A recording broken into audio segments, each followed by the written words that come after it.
Bem-vindos! Hoje nós estamos começando o conteúdo de microbiologia. Meu nome é Luísa, eu sou professora e vai ser um prazer estar com vocês nesse momento. Bom, o que é a microbiologia, né? Para começar, a gente precisa entender o que é a microbiologia, como ela está aplicada no nosso dia a dia, para que ela serve. Então, basicamente, quando a gente fala de microbiologia, eu estou falando de uma ciência que vai estudar todos os organismos vivos a nível microscópico. Então eu pego um ser vivo, coloco no microscópio e consigo saber como ele é formado, consigo saber como ele se movimenta, como ele se adapta ao meio que ele vive. E a microbiologia está inserida na nossa vida nesse aspecto. Então a microbiologia basicamente ela vai estudar os seres procarióticos, que são as bactérias, os eucarióticos, que serão as algas, os protozoários, os fungos e ainda os seres acelulares, ou seja, aqueles seres que não possuem um núcleo. E aí vai ser o vírus. A microbiologia ela tem sua importância porque ela vai estar inserida nas nossas vidas. Mas como ela se insere nas nossas vidas? Através de dois tipos de microbiologia, a microbiologia básica e a microbiologia aplicada. Quando a gente fala de microbiologia básica, a gente está falando de processo estrutural, ou seja, eu quero saber quais são os componentes de uma bactéria. Então é um modelo básico de microbiologia. Quando eu estou falando de microbiologia aplicada, eu estou falando a essa microbiologia aplicada no nosso cotidiano, ou seja, num processo industrial, numa doença, numa nova praga, numa produção de alimentos. Então, por exemplo, quando você toma o Yakult ele é composto de lactobacilos, ou seja, são bactérias boas para o nosso organismo. Então, é um jeito de ter uma microbiologia aplicada na nossa alimentação. Quando eu falo de uma doença, estou falando de tuberculose. A tuberculose ela é composta por uma bactéria, então ela também quando eu preciso estudar a tuberculose, eu preciso estudar o comportamento dessa bactéria afetando a vida do ser humano.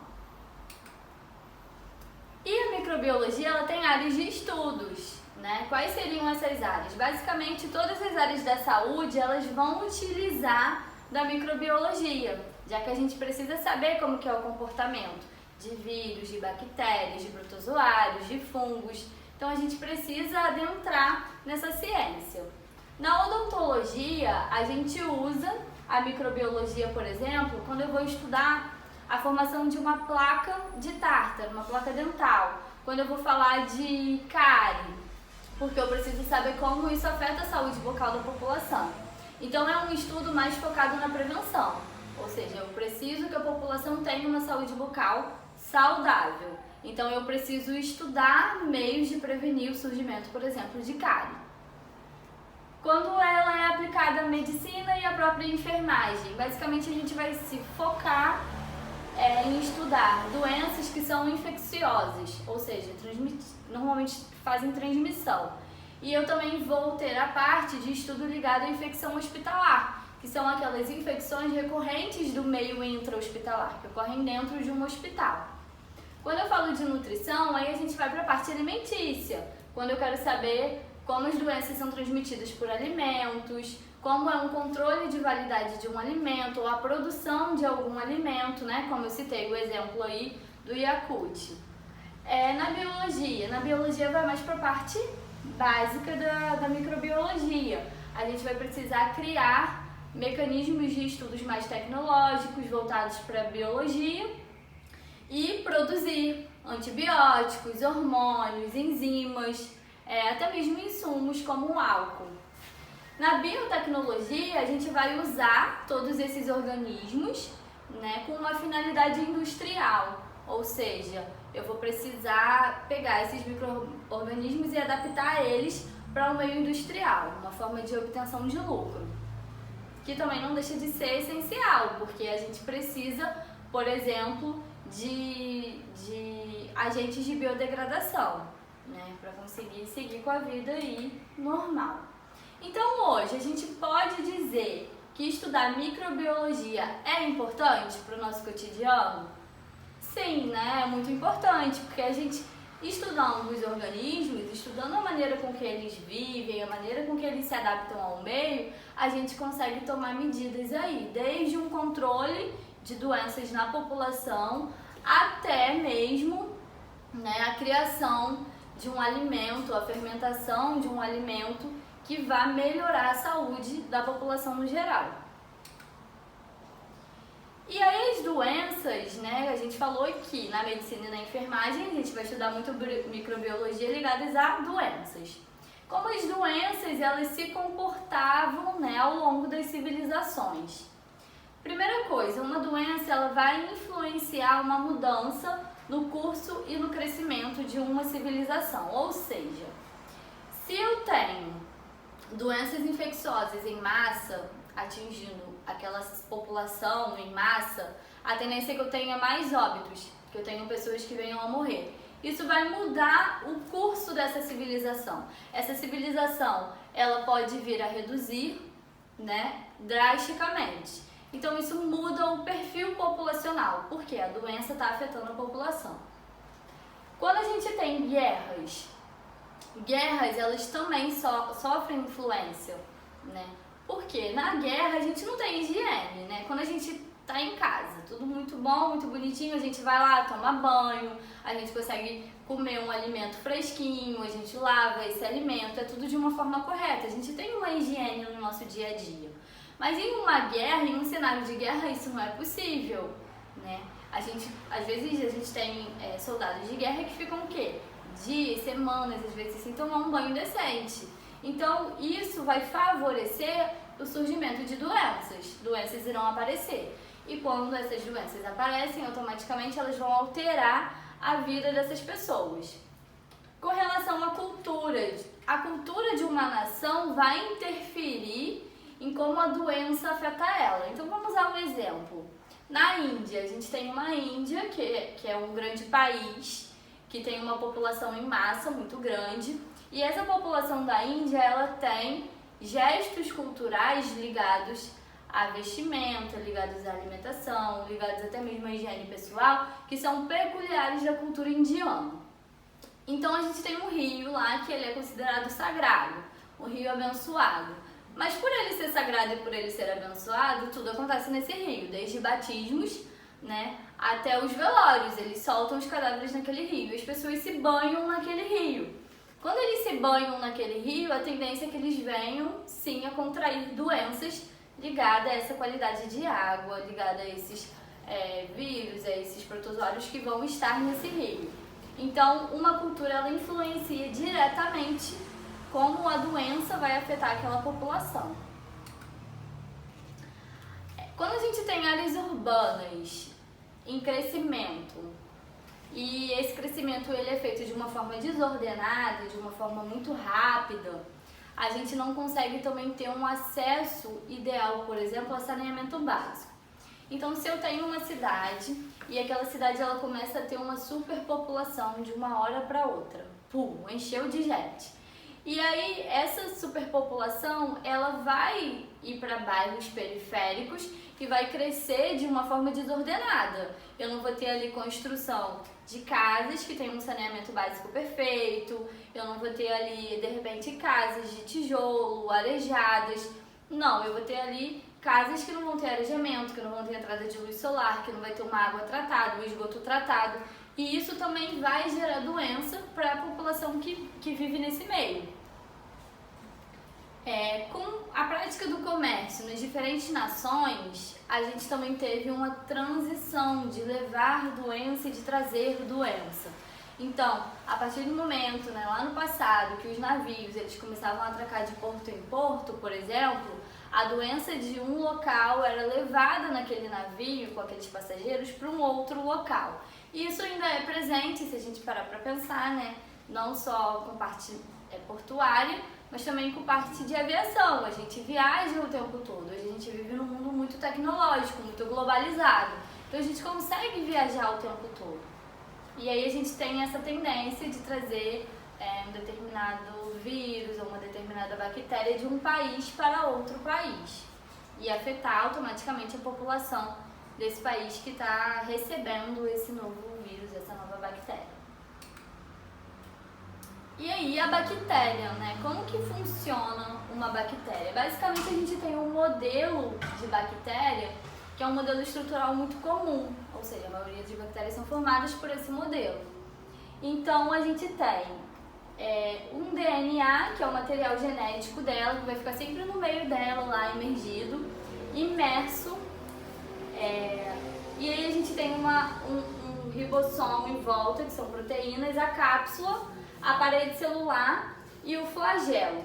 Cada um desses elementos, eles têm parte fundamental, eles não estão ali à toa, eles têm uma parte fundamental para essa bactéria. E aí essa bactéria ela vai ter elementos essenciais e elementos não essenciais. Como assim, Luísa? Quando eu tenho numa bactéria elementos essenciais, eu estou dizendo que toda bactéria vai ter esses componentes. Então é comum a todas elas. Então elas sempre terão membrana celular, citoplasma, ribossomo, cromossomo, parede celular, porque todas vão ter essa estrutura básica. E quando eu tenho os elementos não essenciais, quer dizer que elas vão variar para tipo de bactéria. Eu tenho bactérias que podem ter esses elementos e eu tenho bactérias que não podem ter esses elementos. Que aí vem para a cápsula, flagelo, polissexual e o esporo. As bactérias, elas precisam se reproduzir. Essa reprodução, ela é feita de forma sexuada e de forma assexuada. Então a gente vai começar falando da forma assexuada, que também é chamada de reprodução por bipartição. Ou seja, a reprodução mais comum das bactérias é por essa forma, ou seja, de forma assexuada. E aí a gente precisa que o DNA daquela bactéria, ela se duplique, ou seja, ele era ele vai virar 2 DNAs. E automaticamente, a partir do momento que ele duplica, e eu tenho 2 DNAs, eu tenho também a origem de uma nova célula. Essa bactéria ela se divide em 2. E aí, a partir desse momento, né, em condições favoráveis, a bactéria ela deixa de ser uma e ela passa a ser 2. E esse processo ele vai continuando naquele meio. Normalmente dura cerca de 20 minutos.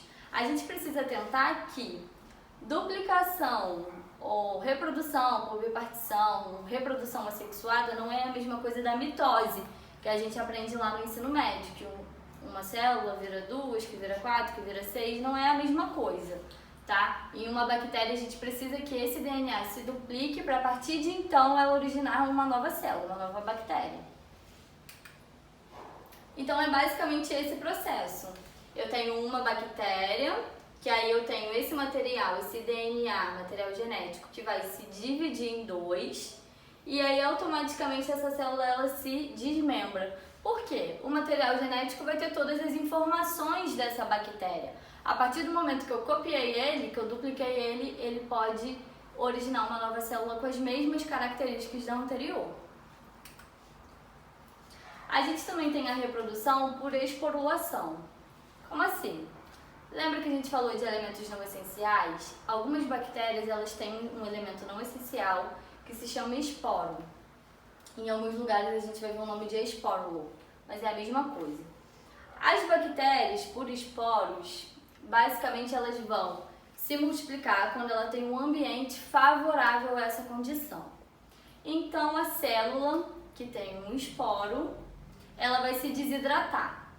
A partir do momento que ela se desidrata, ela começa a ter uma redução da atividade metabólica dela. Então é basicamente como ela entrasse num processo de dormência. Essa célula ela fica ali, aquele esporo fica ali dormindo, adormecido. E aí ele pode ficar nessa condição por dezenas de anos, por muito tempo. A partir desse momento que ele fica adormecido, ele vai ficando ali naquele meio. E aí vai chegar uma hora que ele vai despertar. Quando ele vai despertar? Quando ele parar e pensar assim, opa, esse ambiente ele tá favorável, então agora eu vou me reproduzir. Aí ele acha esse ambiente favorável, ele acorda, sai desse processo de dormência, vai se reidratar e aí vai originar uma bactéria ativa. E aí a gente tem sequência na reprodução dessa bactéria ativa. Então, basicamente, a esporulação é isso. Eu tenho lá 2 materiais genéticos que até então eles vão estar adormecidos. Aí a partir do momento que, opa, achei um lugar bom, aqui eu consigo me reproduzir, consigo me multiplicar. Aí eu acordo, desperto, me reidrato e aí origino uma nova bactéria viva. E a gente também tem um modelo de reprodução sexuada. A reprodução sexuada, né, já é como se fosse um processo sexual entre células. Eu preciso de uma célula que vai transmitir material genético para outra célula. E isso é feito através de 3 maneiras. Pode ser por transformação, transdução ou por conjugação. Como acontece por transformação? Eu tenho uma célula lá e eu tenho DNAs livres no meio, DNAs dispersos no meio, que provavelmente alguma outra bactéria morreu ali e deixou esse material genético ali solto. E aí essa bactéria pega esse material, esse DNA, e aí através desse DNA ela consegue se reproduzir. Por transdução, né, eu preciso usar um vetor. E aí normalmente esse vetor é o vírus, porque aí o vírus ele tem, né, os bacteriófagos na sua estrutura. Aí esse vírus ele vai em uma bactéria, ele se conecta a ela, pega o material genético dessa bactéria, tá vendo? O vírus transdutor se conecta nesse DNA, ele pega esse material genético, vai em outra e solta.